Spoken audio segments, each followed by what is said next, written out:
Welcome to Man in America. I'm your host, Seth Holhouse. So if you've watched this show at all, you probably know I talk quite a bit about the battle of good and evil. And I think that for those of you that are paying attention, it's hard to deny that there's something very significant happening. Well, my guest today is an author and the bureau chief of Breitbart Rome, and he has a book coming out soon called The Coming Christian Persecution, which is a topic that I think that we should be really focused on that's not getting enough attention. So joining me will be Dr. William Thomas. So I hope you guys enjoy this interview. Before we get started, folks, make sure you're following me on social media. On all places, it's just at Man in America. And on Twitter, it's at Man in America US. Also, every show is done as a podcast as well. So if you want to listen instead of watch, just go to your favorite podcast app and search for Man in America, and you'll find me there. And if you really want to make me happy, leave a 5-star review because it helps me to reach more people. All right, folks, let's jump into this interview. So Dr. Williams, thank you so much for joining us today. It is a pleasure to have you. And you're coming all the way from Rome, is that correct? Yes, I am. It's a little later here than it is there, but it's still within the waking hours. So it's very good. Thanks a lot for having me on your show, Seth. This is great. Absolutely. Well, and you're the bureau chief for Breitbart Rome, which is interesting because Breitbart. Well, I was a big fan of Andrew Breitbart, but then Breitbart's one of the couple of news websites I feel like that has done a pretty good job of just sticking to the truth and not getting pulled into a lot of the cat fights, it seems. So you guys are doing a fantastic job over there. Well, I've really enjoyed it's 8 years. No, this is my 9th year with Breitbart in Rome. Steve Bannon hired me many years ago because he really, really wanted a Rome bureau. He thought it was very important at the heart of the Catholic Church, which is significant for all of Christianity. At the same time, Breitbart was founding a bureau in Jerusalem, and the idea was kind of go to the old world and have that idea of culture driving politics really even visibly evident by where Breitbart was.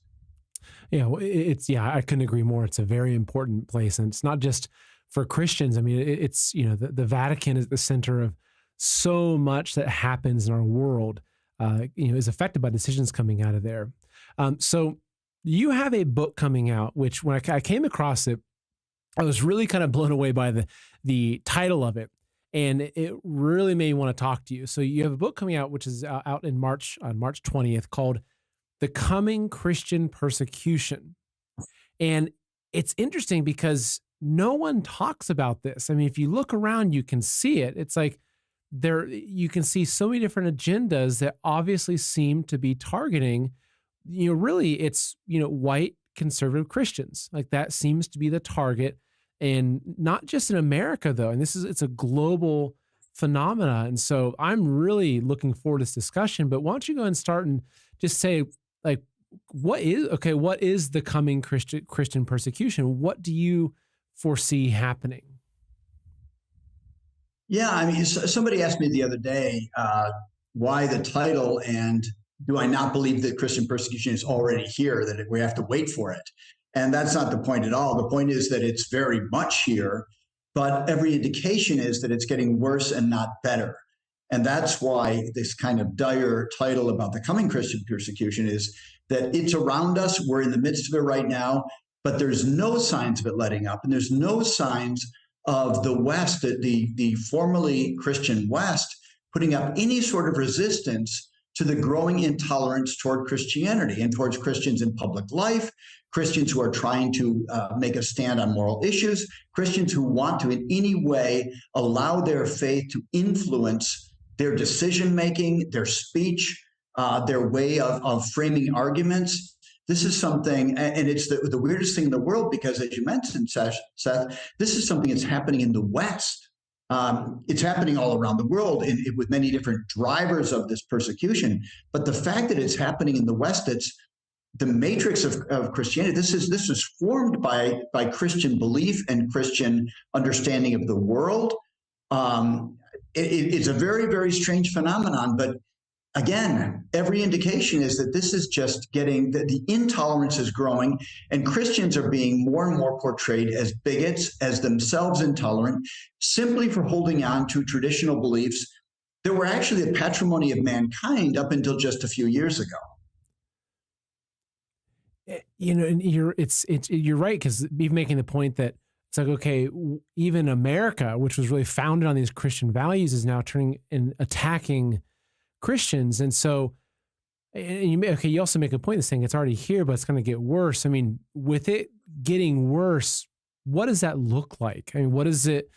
I mean, do you think that we could expect, say, here in America, where I grew up believing that America was land of the free and home of the brave, that, America was the place where, you could worship a cat if you want to, let alone worship God as a Christian.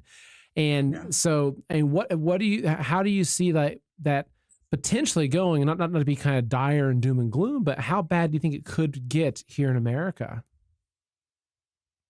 Well, I was it was kind of a cold shower for me a couple of years ago when they had the confirmation hearings for a dear friend of mine, 25 years friend, Amy Coney Barrett, when she was being brought in for the district court. And Dianne Feinstein and Dick Durbin and the others just raked her over the coals. And it was all completely faith-based hazing. It was something that I've never seen before. And I found it really shocking. The fact that there wasn't more public outrage, I found it very scary for what will happen. In other words, if people who take their faith seriously are not considered to be qualified for public posts, what does that say about the future for America? If you have to either leave your faith at the coat check outside, or be a person of no faith at all and have no record of ever being a person of faith, that's really scary indeed. When, as you mentioned, all our founders were people of faith, obviously in different ways. There was some deism, there was some Christianity of different forms, et cetera, but they were all people who believed in God and believed in a morality that was based also in religion. The fact that that can be thrown out is very scary, I think, for the future of the West. The fact that this can be something that is looked upon as now a hostile force, rather than something that we embrace as really our patrimony, something that really gave birth to the greatness of our nation. Because a big part of that was the place we gave to faith and religion in the country. I mean, to think of the first pilgrims who came here. They came because they were driven out of England in the first place and in other countries because of their beliefs. They were not accepted by the confessional state that they were living in, and they came to a place where they could worship freely. And the thought that America could ever become a place where not only can you not worship freely, but your faith is actually seen as a detriment to you being a good citizen, that's something I find it appalling, and I find it really scary. So I think that the need to push back, and especially to reassert the importance of religious freedom and religion as a value for society, I think these are things that are paramount right now. Oh, I couldn't agree more. And I've spent a lot of my adult life working and fighting back against communism with the CCP specifically. I was with the Epoch Times for many, many years because I believed in their mission of just reporting the truth, but they also had a very strong perspective on exposing the crimes of the Communist Party. Now, it's a lot of people know that, okay, if you say, oh, there's religious persecution in China, they say, oh yeah, of course, right? They know it. But as I've dug into what's behind it and understanding communism in general and getting into Marxism and Marx was a Satanist. A lot of people don't realize that, but some of his poetry, he openly pledged his soul to Satan and made a commitment to destroy God. And if you look at, even tracing what's happening with the communists, and not just the CCP, but the Soviets, et cetera, it was a significant part of their agenda to infiltrate the church in America and destroy the church from within. I mean, I've interviewed Trevor Loudon numerous times, who's an expert on the subversion and infiltration of the church. And so is the kind of coming persecution, I guess, where do you see those two relate? This Christian persecution we're seeing and the push for communism and the spread of communism around the world? Oh, I think they are extremely closely related. I think in the United States, there's been a concerted effort for decades now to kind of poo-poo anybody who talks about the evils of communism and the way that communism infiltrated the entire world. But in the West, in the United States in particular, there was a real effort to work communist ideas into entertainment, into academics and the curriculum in our schools, into the presuppositions. And I think that is hugely important. I mean, as you say, if you look at places like communist China, if you look at North Korea, if you look at places where communism still reigns, and forms of it in places like Nicaragua, which is extraordinarily hostile to Christianity, Cuba, which is still fundamentally a communist state. I mean, these are places where religious persecution is overt, right? This is a place where you can throw priests and nuns and preachers and pastors into jail for the simple fact of espousing the faith, right? They are seen as enemies of the state. And in one sense, even though that's horrific and it's a terrible thing to have to deal with, at least you know what you're dealing with because it's overt. I think that the danger in the West is that this is a concealed threat. And I think that people don't admit the ideologies that they're working for, the ideology that they have espoused. They do this in a more hidden way, but they still continue to see religion, and in particular Christianity, as the enemy. Folks, the world is going through a process that experts are calling de-dollarization, and China and Russia are leading the charge. So what's this mean? You see, the US dollar is a fiat currency, meaning it isn't backed by anything of value. The only thing that gives our dollar value is its demand around the world, which is primarily because of its petrodollar status, meaning that nations are forced to buy and sell oil in USD. But now, the world is losing faith in the dollar, and it's very close to losing its status as the petrodollar and world reserve currency, especially now that the oil-producing nations are abandoning the US for China, Russia, and other BRICS nations. But what happens if the dollar loses that sacred status? Well, the value of our dollars, our life savings, IRAs, 401ks, stocks, bank accounts, could literally be wiped out in a matter of months, weeks, or even overnight. And to make things worse, Biden and the Fed are currently working on a secret Project Hamilton, a new form of digital currency that'll obliterate your freedom and privacy. Now look folks, I'm not a financial advisor, so please do your own research, but I believe that now more than ever, it's a good time to consider transferring at least a portion of your wealth into physical gold and silver, real world assets that have survived every currency collapse and every empire collapse in history. But I want to be really clear with you. You don't buy gold and silver to get rich. You do it to protect and preserve your wealth and freedom. Look, there's a reason why nations like Russia are backing their currency with gold, and why the elites and banks are buying up physical gold and silver like we've never seen before. But they don't want you to know that. They want you to lose everything when the dollar crashes and be forced into their digital currency slave system. So now's the time to protect your financial future. And for this, I'm confident recommending Dr. Kirk Elliott. Kirk has 2 PhDs and is an incredible Christian patriot who's dedicated to helping protect your financial future. Look, Kirk is who I use. He's who my friends and my family use. I trust him. You can buy gold and silver directly, or you can transfer your IRA into physical gold and silver with 0 taxes or penalties. So to learn more about this, open up a new tab right now and go to goldwithseth.com, or you can call 720-605-3900 to speak to someone right now. Again, that's 720-605-3900 or goldwithseth.com. The phone number and the link are also in the show description. Because the way Christianity has undermined totalitarianisms ever since the Roman Empire is a matter of factual historical record. And so I think that the Communist Party has always had a special fear of Christianity, knowing how people, this allegiance that is higher than allegiance to the state, which is obviously the great threat to totalitarianism, which wants to be the only true allegiance of your heart and your mind. This is something that for them is completely pernicious and something that has to be stamped out. So yeah, I think the two are completely intertwined. And I think that very few people understand how Hollywood today, how the academy, how the higher education in the United States, and also the curriculum all the way down to the lowest of education, all the way down to kindergarten, is infiltrated also by a lot of communist ideas. It just is. And this is not overtly necessarily working specifically for the KGB, but those ideas behind Marxism, especially look at things like simply the us versus them, the oppressor-oppressed narrative that is applied to so many different aspects of life. And this is something that we get directly from Marxism. This is not something that just grew out of the humus of Western civilization. This is something that came out of Marxism. And you've mentioned, I think, that there's 6 different, factors that were driving this, and one of those being Satanism. And that's what, to me, it's actually, I look at communism as being it's just Satan's political branch. Like, that's how I look at communism. That's how I frame it.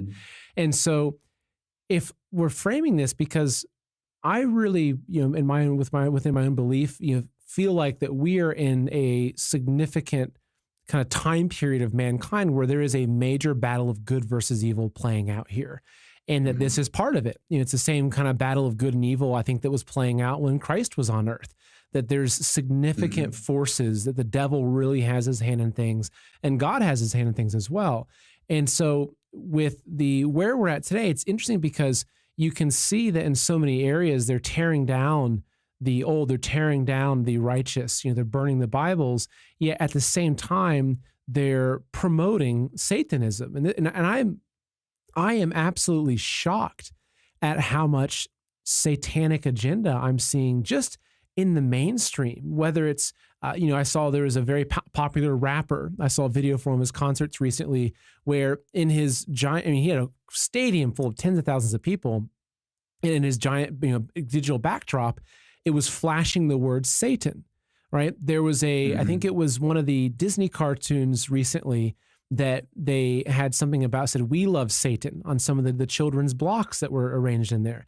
You've got then the art performances, or you have the media where it's really in your face. Then on the flip side, you've got, in addition to that, you have them, I'm seeing, on social media people talking about how they're doing these, after school Satanism for children. So introducing it to children. The satanic temple is doing satanic ritual abortions. Like, I never would have ever imagined that this would become a part of our society. And so what role do you think Satanism has in this coming Christian persecution? Yeah, that's a great question. And those are excellent examples, Seth, of what is going on. And I think that the two go hand in hand, kind of the lessening, the diminishing of Christianity, of Christian faith. And we're seeing a terrible drop off, not only on things like prayer and attendance at Sunday services, but in actual affiliation and belief. The lowest it's ever been in American history. And it's going at such a dizzying pace that it's very frightening. And I think this is the work of a very strong, powerful, radical, secularizing effort in the United States to really kind of drain that vital force of Christianity. That hand in hand with this very bold, very in-your-face Satanism, something that the old guard of Christianity, it would have never been put up with in the United States. People would have said, this is not healthy, this is not good, this is not righteous, this is not something that builds our society, it's something that tears us apart. Everything associated with Satan is anti-society. It is anti-human. It is anti-common good. There's nothing about that is redeeming or virtuous or uplifting or building in solidarity and bringing people together. So I think that in every way, and we know very well, and many of your viewers are Christians. St. Paul talking about the war we face is not of flesh and blood. It is a spiritual warfare. It is something of principalities and powers. This is good versus evil truly on the spiritual level. And you cannot engage in this kind of warfare. You cannot engage in the problem of Christian persecution without engaging that level, without understanding that there are spiritual forces at work trying to undermine people's beliefs, trying to undermine people's relationship with God, undermine the state of their soul and their conscience and their heart, and undermine the society that has been really one of the great societies in history to be able to be kind of a blockade against all the evil in the world. One that really stood for amazing, great values, something that was a light shining in the world. And we see that, it's scary the way that kind of hangs in the balance, that this might not be the future. Great civilizations have fallen in the past, and there's no guarantee that ours won't be won't be, falling sometime in the future. And the only way for that to happen is for, America to be drained of its vital faith. Because I think this is something that has been, Tocqueville said this, 150 years ago, this is the source of America's cohesion. This is a source of America's greatness, is its understanding of the importance of religion, even in the public square. And at the front and center of that has always been this Christian understanding of equality. I mean, we don't get that from nowhere. We don't get that from Hinduism. We don't get that even from the ancient Greeks and Romans. We don't get that. That's a uniquely Christian proposal, that all men are created equal. Jefferson could say it's self-evident, but it hasn't been self-evident to any other society except Christian societies. You don't find this in African tribes. You don't find this in ancient. You don't find this in Buddhism. You don't find this in ancient China. This is something that is very specific to the Western world built on Christendom. So I think that's got a very roundabout way of responding to your question about Satanism. I think the two are completely related. And I think that one of the scariest things, as you say, is that the Satanic Church will come up, Satanic Temple will come up and have ritual abortions. But then you have people who claim to be Christians who are fighting for the other side, who are pushing for abortion. We have a president who claims to be a Catholic Christian, whose agenda is really built around, platform is really built around the defense of abortion. And he has said he will veto any attempt to restrict abortion on a national scale. He is committed wholeheartedly to defending this practice. And you can't not see, I don't think, a link between these two things. Oh, I couldn't agree more. And if you look at the modern church and just how the scripture has been so distorted, and that this, love is love, it's like they've taken this word love. And even I'm driving through my local town and I see the church with these big signs like love like God loves. And it's like, well, what are they saying? Because it's almost like, we're not going to, there's no rules anymore. It's like, we love you so much that we're going to let you mutilate children. I mean, I wouldn't be surprised if you start having churches that you say, well, you know what, we should even love the Satanists too. So Satanists can come worship Satan in our church also, because we love everybody. And there's really, there's no line, right? There's no line. I think this has been very intentional. I think that I've even seen videos of pastors talking about how the 10 Commandments don't really apply to us. That there's, all the rules of the Old Testament don't apply to us. They're really stripping us from that because, they understand that the strength comes from that. And you mentioned the quote, I think you said, was it from Churchill talking about the strength of America? No, Tocqueville, Alexis de Tocqueville. He was a Frenchman, but he spent time in the U.S. and he wrote this fantastic book about his experience. He was blown away by American society.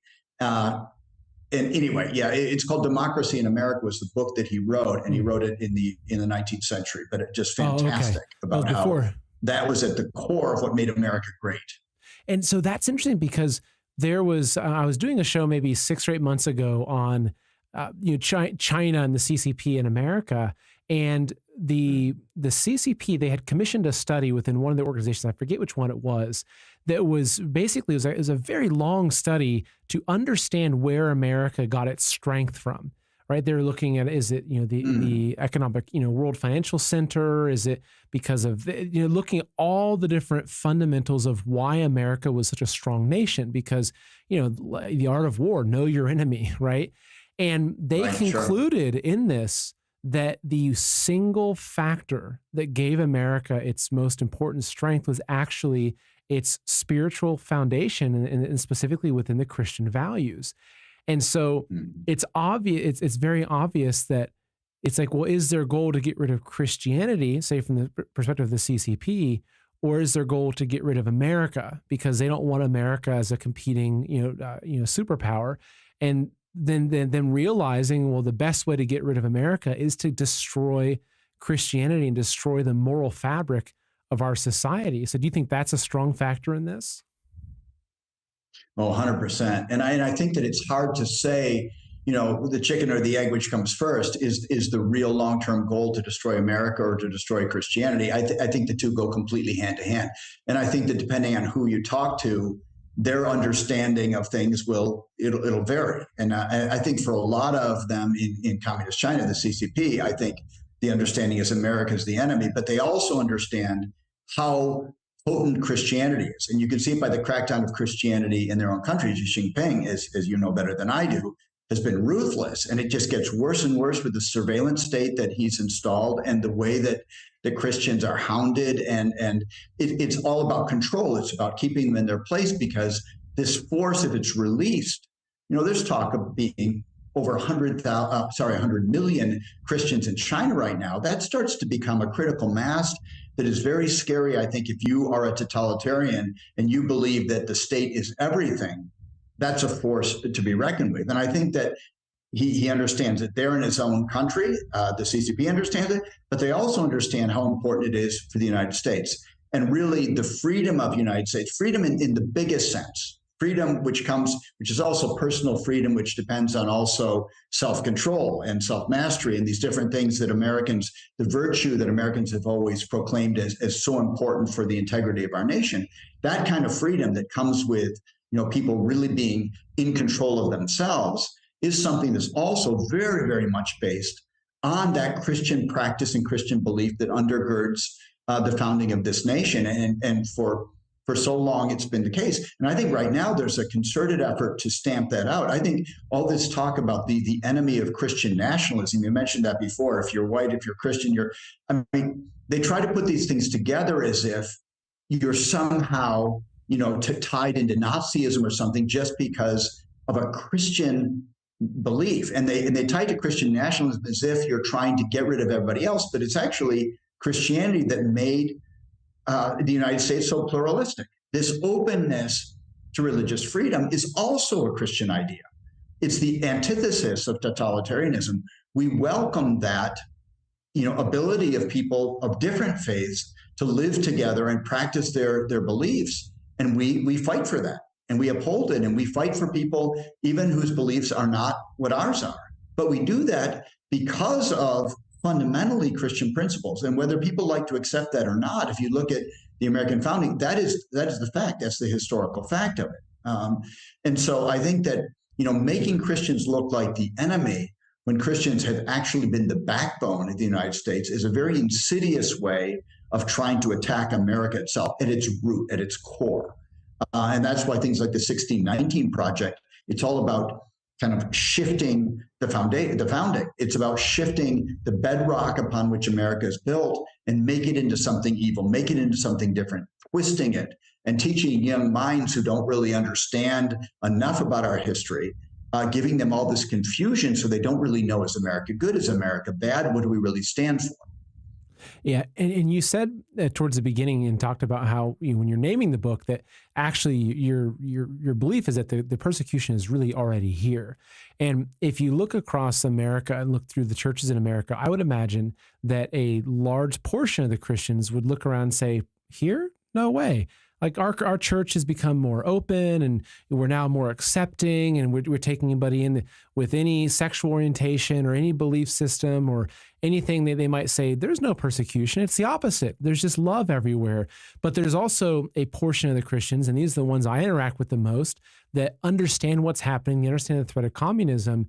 And these are the ones that are the parents being targeted by the FBI. They're the people that are being having their accounts canceled on social media. A good friends of mine, they have a podcast called Flyover Conservatives. They got kicked off of YouTube. Their final strike was a prayer because they just had a prayer on their show. That was it. And that was the final strike that got there. They had a big channel that was shut down. And so, but I imagine there's a lot of people, there's a lot of Christians here in America that have this feeling that something isn't right. And maybe that's just the beginning of it. Maybe some people that they know exactly what's going on, but what can they do to resist this, right? Because it seems like we're in a situation where if we just sit back and let whatever happen, that the communists, the Satanists, whatever you want to put them, they've got a very clear mission to destroy Christianity and to destroy America. And I believe that if we don't do something, that they will just bulldoze us over, and we'll look back, say 10, 20 years from now and say, oh my gosh, I never imagined it could get this bad in our country, where maybe there's even, public lynchings of Christians. Maybe they bring back the lion, the lion's den, and you never know. I mean, look, that could become the Super Bowl halftime show for all I know. You have no idea where it could get to, but what can we do to stop it? What can we do to prevent that from happening? Well, I think that we have to allow the great loves in our heart. And I know that you're a patriot. I know you love your nation. I think love for America, love for Jesus, love for our fellow man, our fellow citizens have to drive us to do something. Because maybe it's not affecting me personally. Maybe in my life, I'm comfortable. I've got good friends. It's not encroaching on me too much. All of us have the duty to get out there because it is hitting a lot of people who are on the front lines, and it is real. It is something that is very, very scary, and the scenarios that you just painted are very plausible. Unfortunately, they are extremely plausible for the not so distant future. And you mentioned, we feel like love is love, and everybody's being inclusive and diverse and all these different things. The problem is this: that is the only tolerated form of Christianity. If you are willing to go along with modernity, if you are willing to embrace all the different principles of secularism, if you're willing to deny biblical tradition, if you're willing to deny biblical morality and say, love is love, then you're a good Christian. You're an accommodated Christian. You're a Christian that can survive, and we will let you, and we'll even praise you for that. But if you're one of those hardcore Christians that actually believe that traditional marriage is the way that God intended, that boys are boys, girls are girls. If you believe that abortion is killing a child in the womb and that is evil, that is wrong, then we are not going to tolerate you. We are not going to put up with you. So I think that, this core understanding, Christians, we have a core set of beliefs. It's in the Nicene Creed. It's in our scriptures. We know what we stand for. And we can't allow that to be watered down by this version of Christianity that is truly false. It's as Paul says, if you preach a different gospel than the one you've received, and that is a different gospel, that is not the gospel we received. And I think that, holding fast to that, being willing, and also, quite frankly, Seth, being willing to take the hits. Part of our mission, I think, is, an awareness that it could be me. If I stand up, I could be the one, the target could be painted all of a sudden on my back. And that's something that we have to be willing to do, I think, as Christians, because, as Jesus said, if you're not with me, you're against me. This is a time to take sides and to say, I'm with Jesus. And love is love, but love only if it's real. And love, if it's real, means that you only want true good for people. You don't want fake good. You don't want to approve and affirm things that are self-destructive. If you love your children, you still make them eat their spinach, you still make them go to school, because these are things that they might not like at that moment, but they're really good for them. And love is that's the way God loves. God loves us, and he's tough with us, and he guides us along the right path, even when we can't see that it's the right path, even when it doesn't necessarily feel good in that moment. And I think loving our fellow man is not just approving of anything they do. It is actually helping them to be on the right path that leads to their salvation and leads to their happiness. And approving things that are bad for them. It's like destroying your kids by giving them garbage. And we don't do that for the people we love in our families. Why would we do that for our brothers and sisters, around the nation, around the world?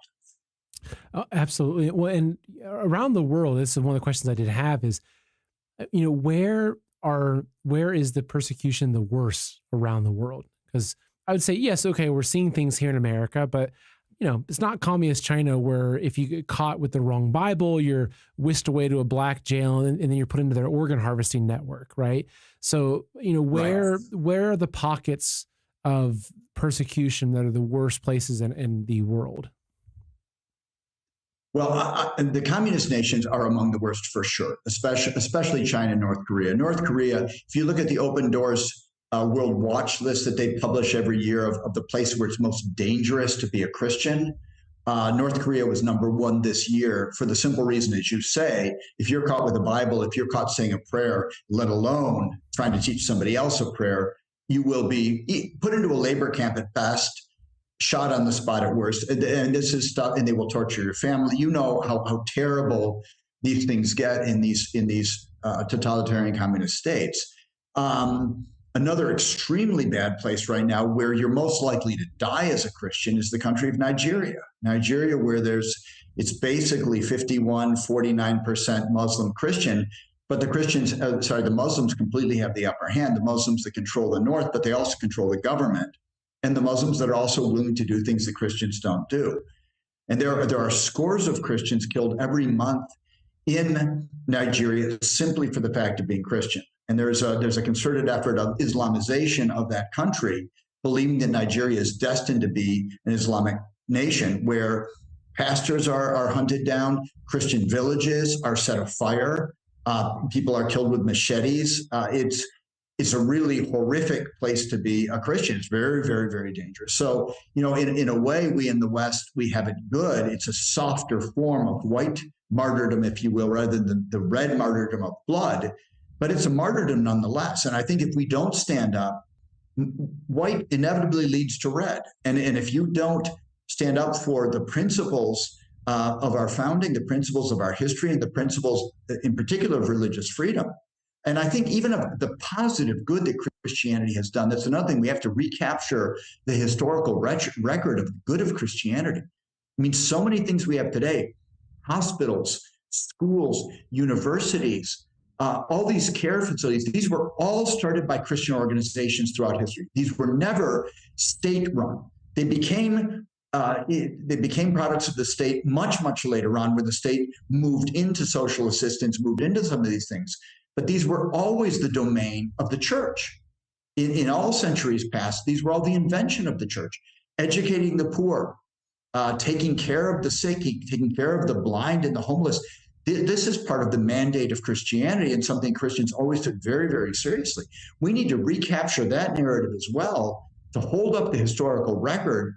When people want to denigrate Christianity, all they talk about are the wars of religion. They'll talk about certain bad apples. They'll talk about the Crusades. They'll try to look for, and the Crusades even is a much more mixed bag than people even understand. But the point is that they look for very specific things.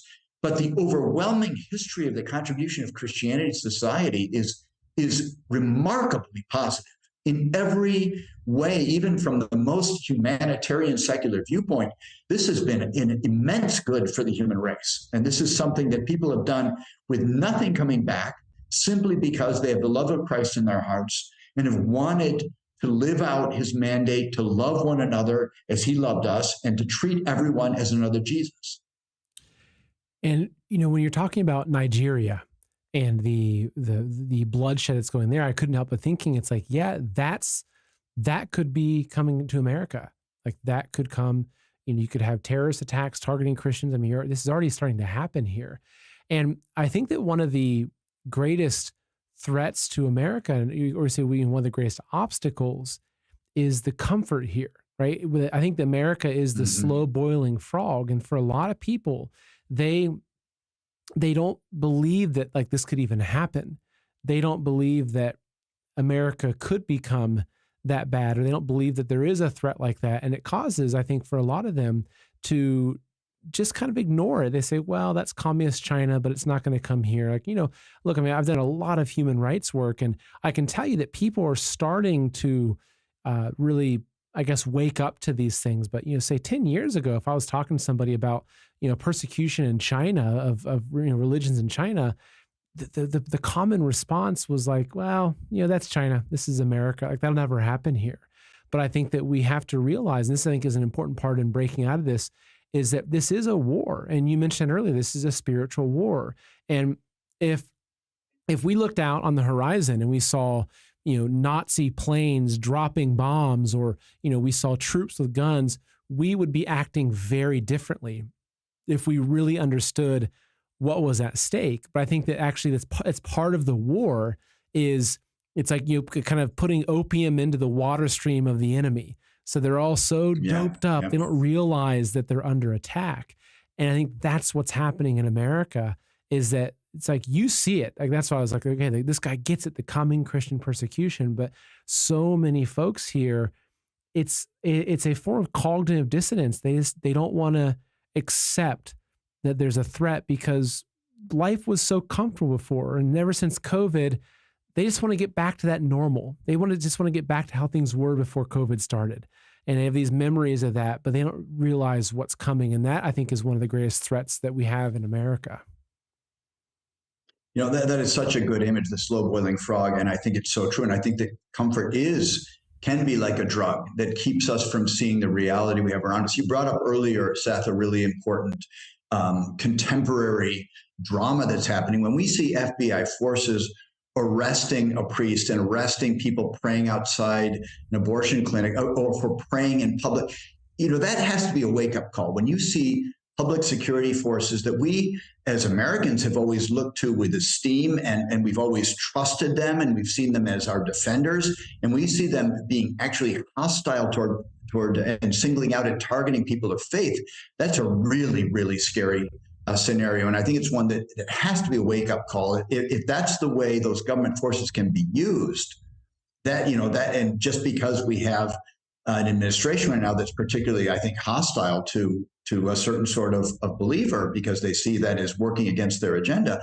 that's terribly scary. And I think that your example too of this opium in the bloodstream or in the water supply, it's so true. Also, it's very interesting. In Wikipedia, there's actually an entry, you can look this up, a whole entry on Christian persecution complex. And it talks about how some Christians have this imaginary idea that they're persecuted in society.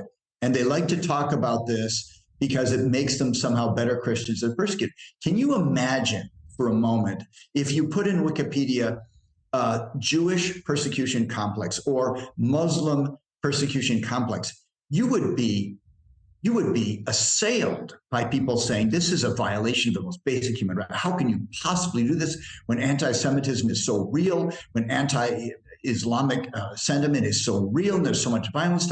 They would be an outrage. But you can actually put an entry in Wikipedia, Christian persecution complex, as this is just a Freudian neurosis of people who are living in some delusional land where they think they're persecuted, but they're not. That's the way, unfortunately, a lot of our contemporary, brothers and sisters and colleagues, this is the way they believe. They think this is all just a product of group hallucination, or this is a delusion that we somehow want to be persecuted, so we pretend we are.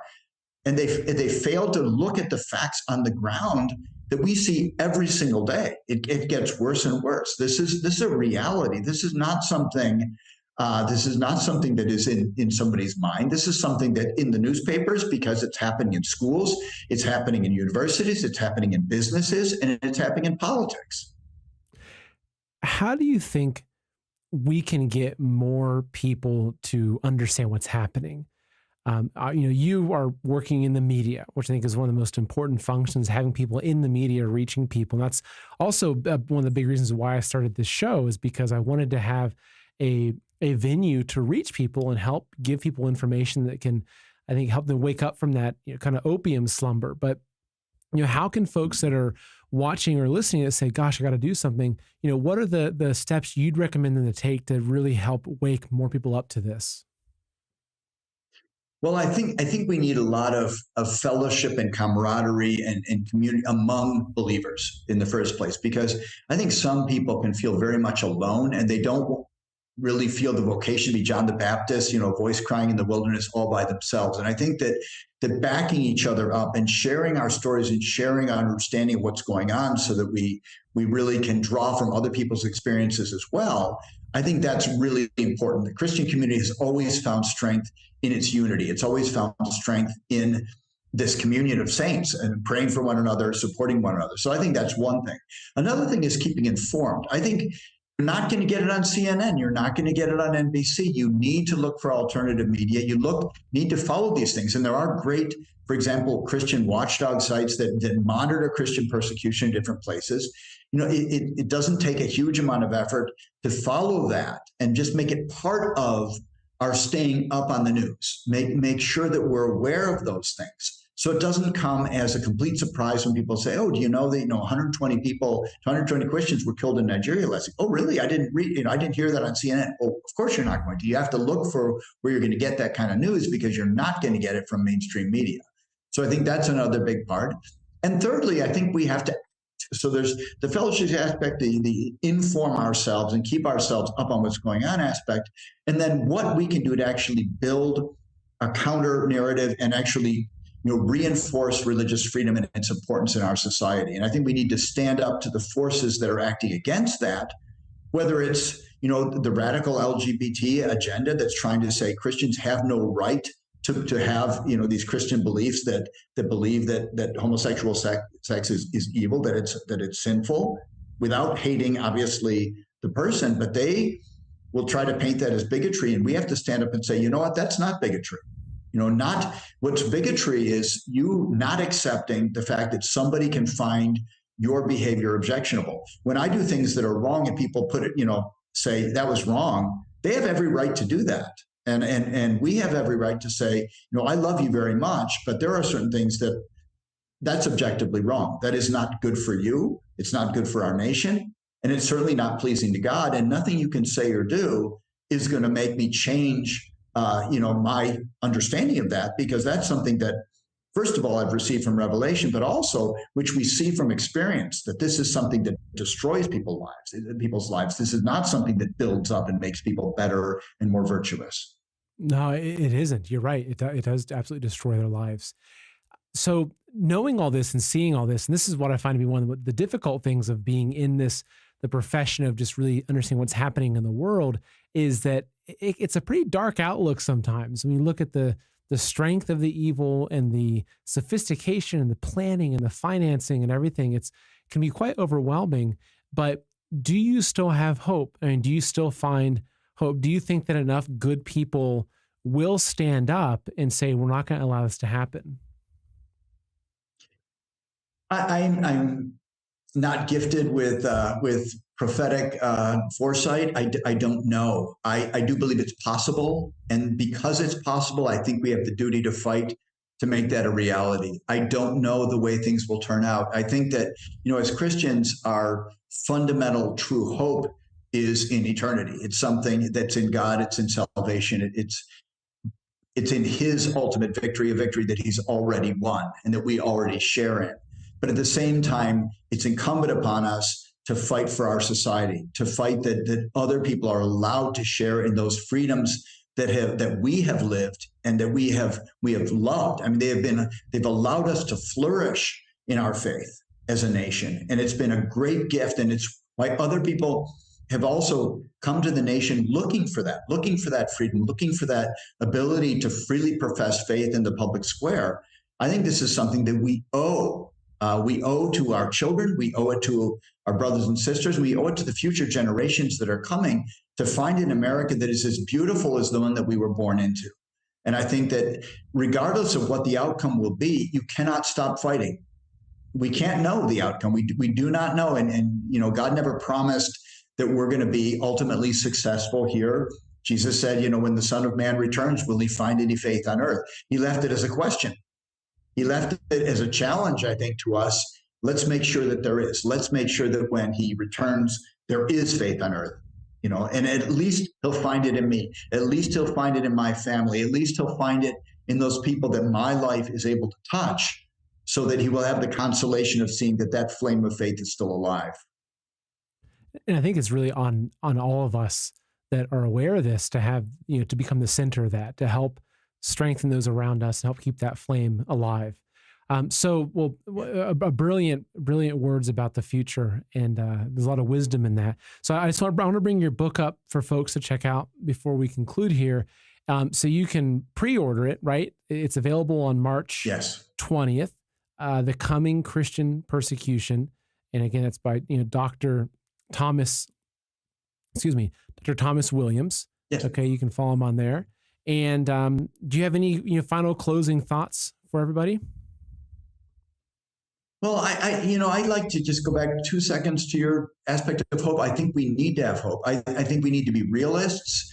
And so we need to be fully aware of all the evil that is going on, but not so overwhelmed by it that we lose our ability to fight and to keep our head above water and to believe again in Christ's ultimate victory, because that is what gives us strength. It's not by seeing, things turning out all rosy around us, but it's seeing things very, very grim and very, very dark, but knowing that we are on the side of the light and knowing that we have, the Holy Spirit emboldens us and gives us his gifts and his grace and his strength. And in the end, it's not we who are fighting, it is Christ who's fighting in us. And I think that we need that hope in order to be strong, in order to be pushing forward and not to be overwhelmed by the evil that's around us.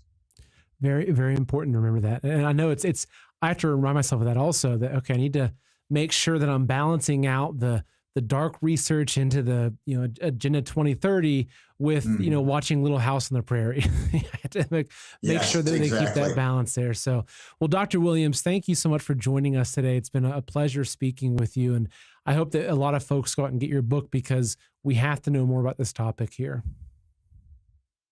Well, I'm very grateful, Seth. I'm grateful to you. I'm grateful to your viewers.